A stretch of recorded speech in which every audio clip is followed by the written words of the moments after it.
Bonjour, donc toujours avec les ondes électrolumineuses, on va faire la suite de la série numéro 2 sur les ondes électromagnétiques. Donc l'exercice numéro 5, on vous dit que la boule naît sous l'influence du vent et se propage à la surface de l'eau, loin de l'endroit où souffle le vent. À quelle célérité la boule se propage-t-elle, sachant que l'eau vient battre un rocher tous les 10 secondes, c'est-à-dire la période est égale à 10 secondes, et que deux embarcations distantes l'une de l'autre de 300 mètres oscillent verticalement en même temps, c'est-à-dire lambda, la longueur d'onde lambda est égale à 300 mètres. Donc on sait que, premièrement, on sait que lambda est égal à V fois T, avec lambda est égal à 300 mètres et T est égal à 10 secondes. Du coup, lambda est égal à 30, ou bien V est égal à 30 mètres par seconde. Deuxième question, la célérité des ondes à la surface d'une profondeur h d'eau libre est donnée par la relation V est égale à la racine. Donc on a vu déjà cette relation. Donc une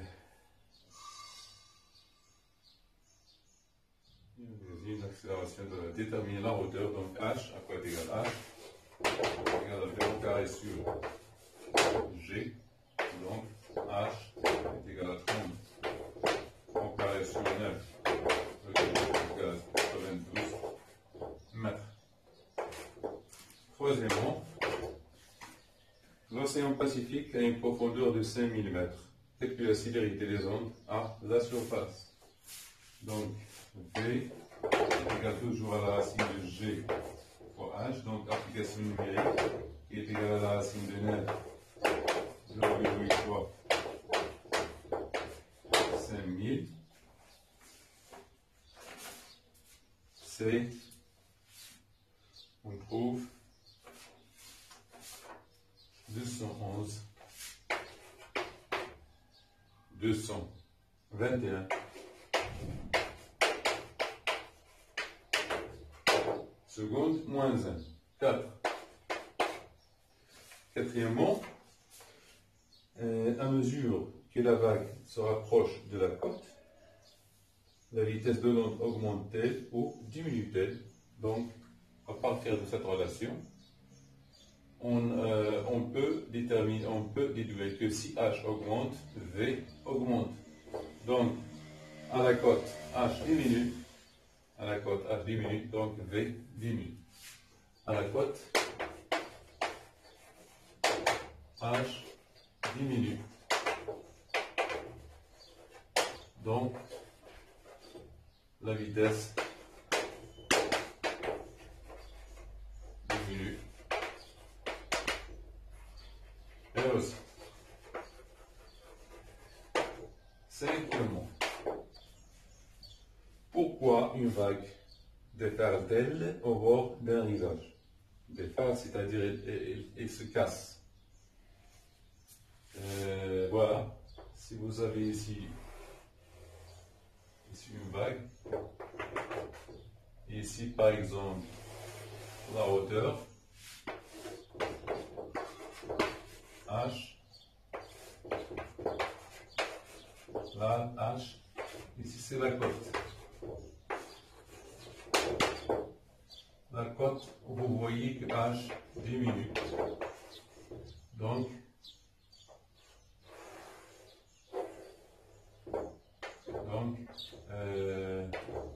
la vague déferle, c'est-à-dire elle change de forme. Il change de forme et tend à toucher la terre. Donc, c'est à cause de la pesanteur seulement. Donc, la vague déferle.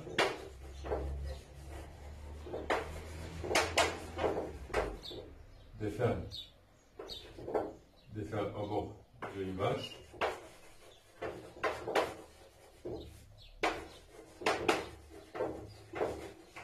cause de leur pesanteur. C'est-à-dire, ici, à ce point, la vague tend à toucher la terre, tout simplement. Donc, l'exercice numéro 6.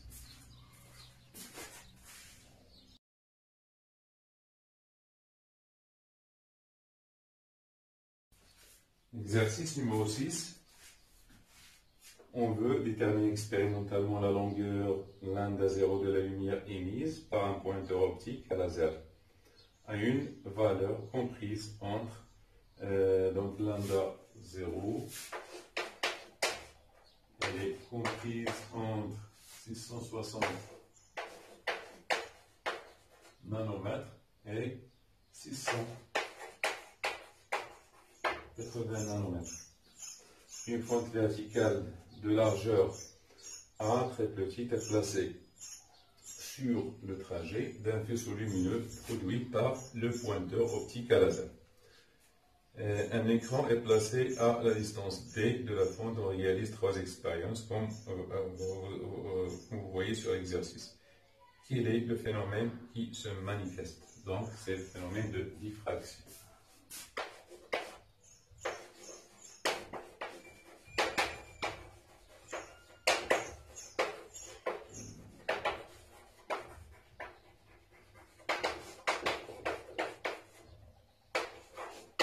La diffraction.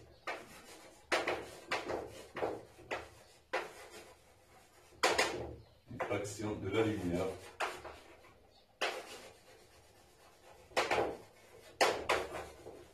par une fente.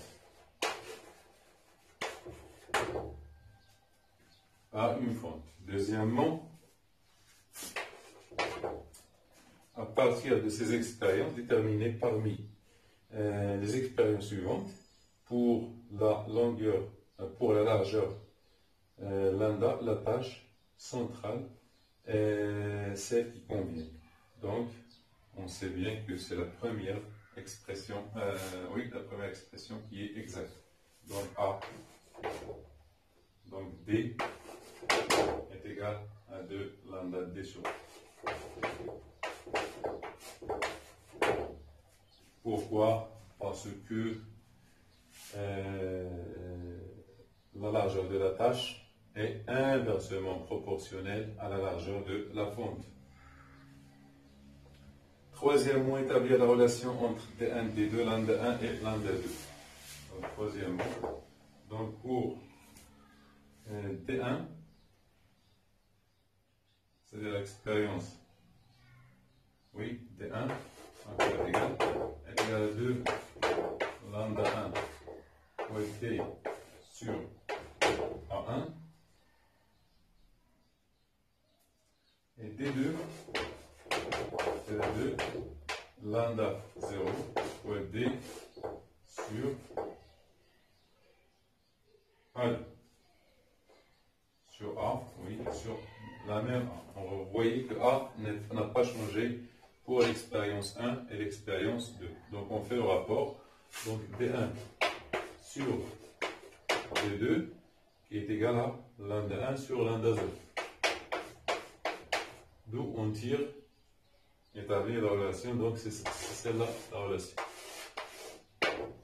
Donc troisième ou bien quatrième question, calculer lambda 0 et la fréquence nue. Donc lambda 0 est égal à lambda 1 fois D2 sur D1. Voilà. Donc, application numérique. Lambda 1, c'est 543. Fois D2, c'est 4 sur 3,2. Donc, lambda 0, on trouve lambda 0 égale à 680 nanomètres.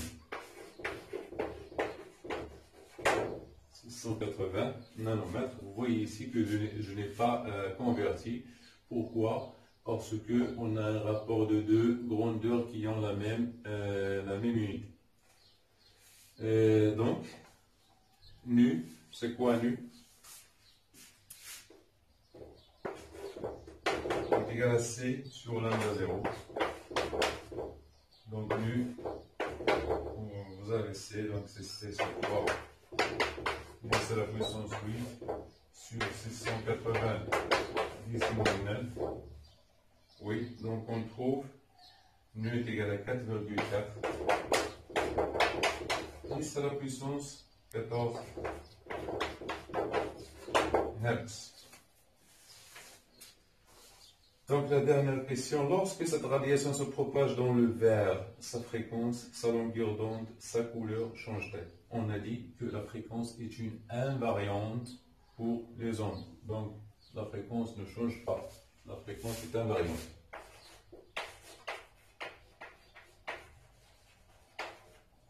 La fréquence est invariante.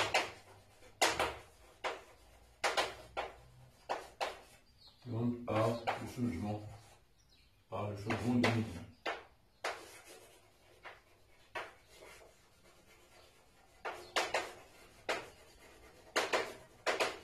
de milieu. Mais la longueur d'onde,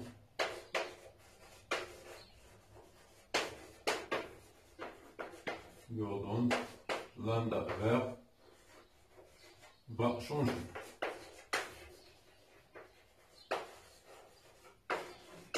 Car lambda vert est égal à lambda 0 dans le vide, lambda 0 du vide, sur 1 du vert. Donc la longueur d'onde va changer, ainsi que la couleur.